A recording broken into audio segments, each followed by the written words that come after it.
Hello everyone, my name is Anna and I think I found a decent filming angle, finally. Sorry, I am on vacation right now in this vacation spot, and so on my recording device is just on a pile of books, and I think I've been doing it too high because I've just been having to stand up. But I can finally be in a comfortable position, which could allow me to talk about books to my best ability. So today we are going to be talking about what the books that I read in June, my June reading wrap up, if you will. And I'm really excited to talk about this because I read a good amount of books in June and I'm just really excited to talk about them all. So let's get started. So I read a total of 6 books in June and I DNF'd one of them. The vast majority of the books that I read this month were contemporary because I did, well, it was contemporary romance because I participated in the romance-thon. Granted, I did not do very well, but I still participated. So yeah, we're just gonna get into it. So the first book that I want to talk about this month, and is the only book that I successfully completed for the Buzzwordathon, which I also participated in. I DNF'd a book for the Buzzwordathon, but the only one that I actually finished was The Hate You Give by Angie Thomas, which I gave a 5 out of 5 stars. The buzzword for this round was you, and this not only has the word you, it has the little letter U. So yeah, I was way behind on reading this, and so I finally picked it up. So The Hate You Give, if you haven't heard of it, or the subsequent movie, which I also watched the movie after this, and if you want me to make a comparison video between the book and the movie, because there are a couple things that bothered me about the movie adaptation, but if you would like me to make that video, comment down below. But this book basically follows the story of Star Carter, who is the witness to the shooting of her best friend Khalil, who is an unarmed black man who was shot by a white police officer. This was basically inspired by the Black Lives Matter movement, and I think this is a very important book. I gave it a 5 out of 5 stars, but it's a 5 out of 5 stars that is, I can acknowledge that this book was not absolutely perfect in every way, but this was a debut novel, so I do think just aspects of the writing will become better as Angie Thomas writes more books. But I do think that this was an exceptional debut novel, and I think that there are just too many positives with this book that my little minor gripes mean nothing. So I just absolutely loved this book and the topic that it handled. Obviously, I cannot speak for whether the representation was accurate or not, but this is a very well-loved book, so I will say that a lot of people do believe this is a great representation, but obviously I can't speak to that. But I do absolutely love the way that it portrayed this issue in a really honest way. Again, I can't speak to the way that it represented it, but I was really blown away by the fact that this book didn't shy away from really tough subjects, not only with the shooting that occurred, but some of the racism that Star faces at school. They didn't just brush over it. They, especially with her friend Haley, they really didn't shy away from anything, and I really thought that was a really important thing with this novel. And also, I just really enjoyed the majority of the writing of this novel. There were some instances in which, and this just goes into the gripes, that I just felt again, just over time the writing will improve, but there were some moments where I didn't think the writing was the best, but for the most part Angie Thomas was a very great writer, especially for a debut novel. I thought it was just great, and I just really overall loved this novel. But I do just want to talk about some of the things that bothered me a little bit. Well, obviously, first of all, I forgot to say this obvious trigger warning for racism, police brutality, gun violence, etc. This novel, that's the entire premise of the novel, so you will not like it very much, and you shouldn't read this if you are triggered by it. But I was bothered a little bit, and that the reason why I didn't want to take off points for this is because it's just personal things that I didn't like, but if you agree with this, you might not like it either. There was a lot of swearing in this novel, and I mean, I'm not, everyone has their own values, everyone has their own beliefs, everyone has their own way of speaking that they prefer. If you want to put the F word after every sentence you say, go ahead, but I'm just not someone that really particularly is fond of swearing, especially with the amount that they did in this book. But I didn't want to take off points for that because that's just a me thing, and also if that's just the way the characters like to talk, that's the way they like to talk. And also some of the dialogue in this was annoying, and that's just the last gripe that I had with it, is that I felt like sometimes the characters were annoying me a little bit just because of the way that they were speaking. But those are all just really minor things, because overall this novel was absolutely phenomenal, and I really do recommend it to you if you are not triggered by any of those things, because I really do think is an important read, and I'm really sad that I waited this long. The next book that I want to talk about is a book that I attempted to read for the Buzzwordathon but failed to do so. I DNF'd it. So and this also accounted for the Romanceathon. I tried to read If You Leave Me. This is apparently a forbidden romance, although I wasn't really seeing that much of that being like a center topic. I can't tell you that much of what happened during the first 150 pages, which is all I read of this novel. So I did give it a fair chance, but this is a huge novel.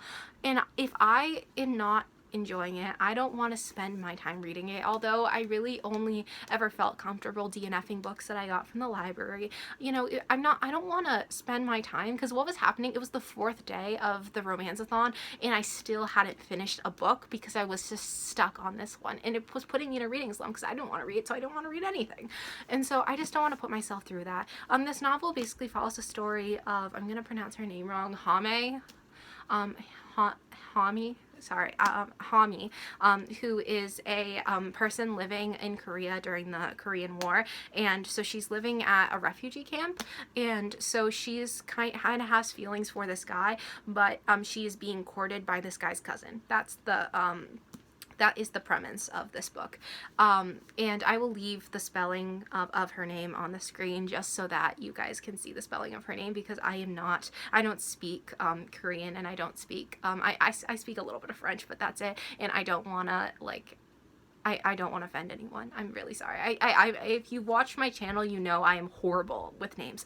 But yeah, so this novel, I really love how this is a historical fiction novel about a time period that I have not read a lot. I love the fact that it is written by a diverse author. I think we definitely need more diversity in YA. This novel just wasn't for me, and I don't want to feel pressured to read something just because it's important or just because it's there. I couldn't get through it. It just wasn't a me thing, but so many people love this novel, and so many people it's done so many great things for. So if that premise does interest you, then I would say completely pick it up, because it isn't a bad novel, really. I couldn't get through it. It just wasn't for me. And I think books are just so subjective, our opinions on it. So I'm really sorry if you love this book and it meant so much to you that you loved it, but it just wasn't for me, and so I had to DNF it, and I didn't want to spend my time reading something I wasn't loving. So the next book that I want to talk about is actually a reread, but I absolutely love this book. I think on Goodreads I only have logged 3 times. This would be the 3rd time that I've read it, but I think I might have read it other times outside of this, but I'm not completely sure because it's not logged on Goodreads or anything, and so I'm just going to say this is the 3rd time I've read it, but that might be more. I read Romeo and Juliet by William Shakespeare. This technically does count for the Forbidden Romance challenge of the Romanceathon, so I counted that, but I counted it for pink on the cover. But yeah, I absolutely love this novel. Obviously, it's a play, Anna. I love this play so much. It's probably my favorite straight play. I obviously gave it a 5 out of 5 stars. I absolutely loved it. You probably all know what Romeo and Juliet is about, but if you don't, it's about 2 feuding families, the Montagues and Capulets, who the Montague's son and the Capulet's daughter fall in love, and they're not supposed to be in love. That's what it's about, basically. Juliet is one of my top dream roles of all time, just because I love this play so much. It's my top dream role out of plays, but overall with plays and musicals combined, it's not my top, but it is up there. And I'd really love to play this role so much, and I just love this play so much, and I just if you haven't read it, if you weren't required to read it for high school, I do really think you should check it out, because this is a classic play, and it's really important, just because there's so many so many people have read it, and it's just that's not a reason to read a book, but it's a classic, and it's a classic that you can probably get through pretty quickly, because it is a play rather than a long novel. And so I really think if you are wanting to pick up some more classical plays, or just classics in general, I would really recommend. So the next book I want to talk about is one that I featured, I believe, in my Easter book haul, but I'm not sure. I have been wanting to read it for a long time, but I didn't get it until April, and so it wasn't on my actual TBR for that long, so I'm really satisfied with the fact that I picked it up, but I have been wanting to read it forever because it's been out for a while, and a lot of you have probably read it. But I read The Sun Is Also a Star by Nicola Yoon, which I gave a 5 out of 5 stars. I couldn't think of anything to not to like degrade it in any way, because it was so good. I want to talk about, first of all, the way that the story is told. It's told through multiple perspectives. If you didn't know, the story follows Natasha and Daniel as they have one last day to be together, because Natasha is about to be deported at 10 p.m. tonight, and Daniel is struggling with a lot of the pressure that he has from his family to be perfect.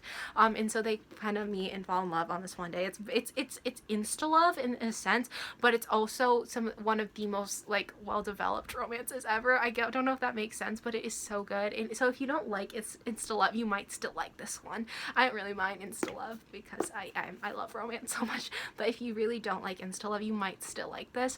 But I love the way that it's told. It's told through not just Daniel and Natasha's perspectives going like back and forth, but also the perspectives of multiple different people. I do want to give a trigger warning for something that I haven't seen anyone give this trigger warning. I'm sure there are people that have, but with a lot of the reviews I've watched of it, no one's been giving the trigger warning for suicide in this, but there is, it's not the main premise of the novel. It has nothing to do with either of the two main characters, but it is part of the novel. It's also like it's there a lot, and like it not a lot, but it's really clear and really obvious, and I do think that it can be really triggering towards someone. So I am very bothered that not a lot of people have brought it up, but trigger warning for suicide with this novel.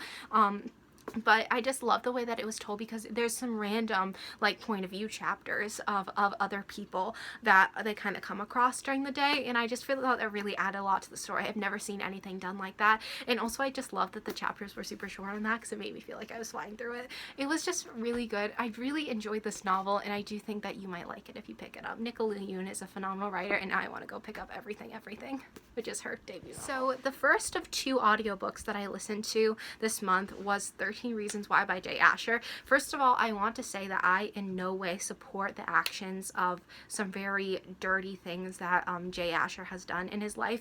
In fact, I do not own this novel. I don't even own the audiobook. I borrowed the audiobook from my library because I wanted it was an opportunity for me to read this book without actually giving him any of my money, because it was available from my library. So I took it out and I made this chance.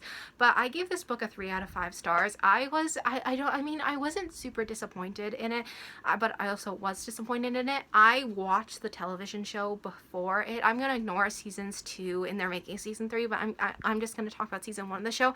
I think that this story works so much better as a TV show than as a novel, because in the novel we get this perspective, and 13 Reasons Why follows the story of Clay Jensen, a young teenager who one day receives a box of tapes from a girl who committed suicide, saying almost kind of as like her suicide note to 13 different people who apparently impacted her decision. And obviously this has a huge trigger warning for suicide, as well as bullying and rape, which are also 2 parts of the story. And thinking about some of the horrible things that this novel talks about really makes me really upset with Jay Asher. If you don't, I'm not going to go into what he did, but yeah. So this novel is, I think it is something that is important in a way, because I do think that such topics aren't really talked about that much, especially, but I do think there are a lot of novels that are by authors that have not done disgusting things that you should read instead. And I also think that this novel is problematic in which the way that they kind of portray Hannah as a revenge suicide, and the way in which I just don't think blaming someone for your decision is healthy, and I did not support that in a way, but I do think it is, I guess you could say, an interesting concept. Like, there is no other novel that can give you this experience, but I think that it can be very harmful. But I do think it is important for there to be representation for this kind of things in the in media. But back to what I was saying about the TV show thing, all of the characters except Clay and Hannah were so underdeveloped. Like, in the TV show, you get to see kind of their side of the story. You get to see their kind of opinions on the tape. You get to see so much. Whereas in the novel, just the one night that Clay listens to all the tapes. And honestly, I think that the way in which the TV show does it makes it less harmful, because you get to see that it's not so one-sided, and you get to see that these characters are more than just big bad bullies, because there are some people in there like Bryce that have done like inexcusable things that are just big bad bullies, but there are characters like Jessica that have and that have so much kind of going on with them, I guess you could say, and they deserve a little bit more than what they're given in the novel. And so I don't really want to talk about this one anymore because I don't want to give Jay Asher any spotlight, but if you want to read this novel then or listen to the audiobook, I would recommend the audiobook. I didn't read it physically, but I don't even own a physical copy of it. I've never seen a physical copy of it. I would recommend the audiobook, and I would recommend you check it out from your library so that you cannot be supporting Jay Asher. So yeah, I hope that you enjoyed this review, and I'm gonna moving on to the next. So the next book, I read it on ebook. No, that makes no sense, Anna. The next book, I borrowed the ebook from my library because there's this awesome app called Libby. I'm gonna leave the link to the App Store page for Apple, because I have an Apple phone. I'm really sorry if you don't, but I'll leave like the information on it so that you can search it up into your web browser, into your like iTunes, your like app buyer store on your device. It's really awesome. You just link your library card to it, and it takes out audiobooks and ebooks from your library on the app, and you can like read them and listen to them on the app. But I listened to the 2 audiobooks that I listened to this month, as well as the ebook this month. So the ebook that I read is The Lost Sister by Holly Black, which is the folk of the era, you know, like The Cruel Prince, The Wicked King, The Queen of Nothing. It's 1.5, so it takes place actually during A Cruel Prince, but you're supposed to read it between The Cruel Prince and The Wicked King. I've already read The Wicked King earlier in the month, so not early in the month, earlier this year. And so I think obviously if you didn't know it existed and you've already read The Wicked King, I think you can still read it. But I gave this a 3 out of 5 stars, which is lower than I've given any of the books. I gave A Cruel Prince 4 stars and The Wicked King 5 stars. So this is a whole 2-star difference from Wicked King and 1-star difference from The Cruel Prince. And I genuinely think that I enjoyed reading it because I do love this world. I love a lot of the characters, but it did follow Taryn.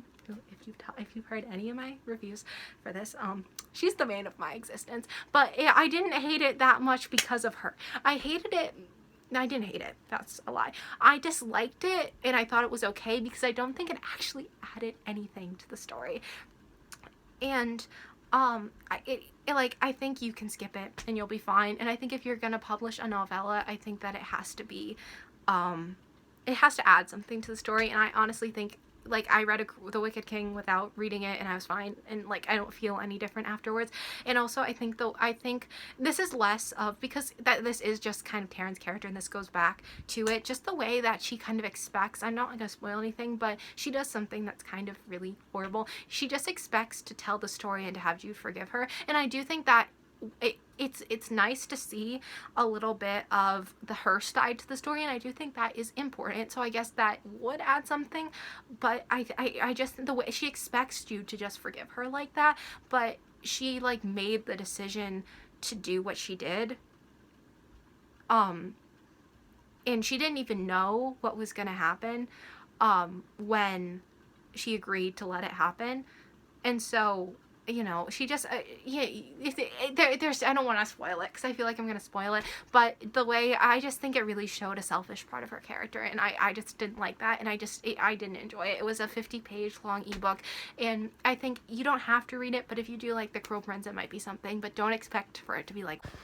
So the last book that I want to talk about is actually an audiobook that I listened to, and I listened to Daisy Jones in the Six by Taylor Jenkins Reid, and I gave this a 4.5 out of 5 stars, not the 5-star that everyone else is giving it, because I don't think it is a perfect book, but I do think it is wonderful. I don't own a physical copy of it, so I can't like speak to, and I haven't read it physically, so I can't speak of the physical reading experience, but I do think the audiobook is an experience, and I think you should listen to it. For me personally, I know that kind of different kinds of formats for novels don't work for me very much. I DNF'd Illuminae by Amy Kaufman and Jake Kristoff because the format wasn't working for me, but I'm considering trying the audiobook for it.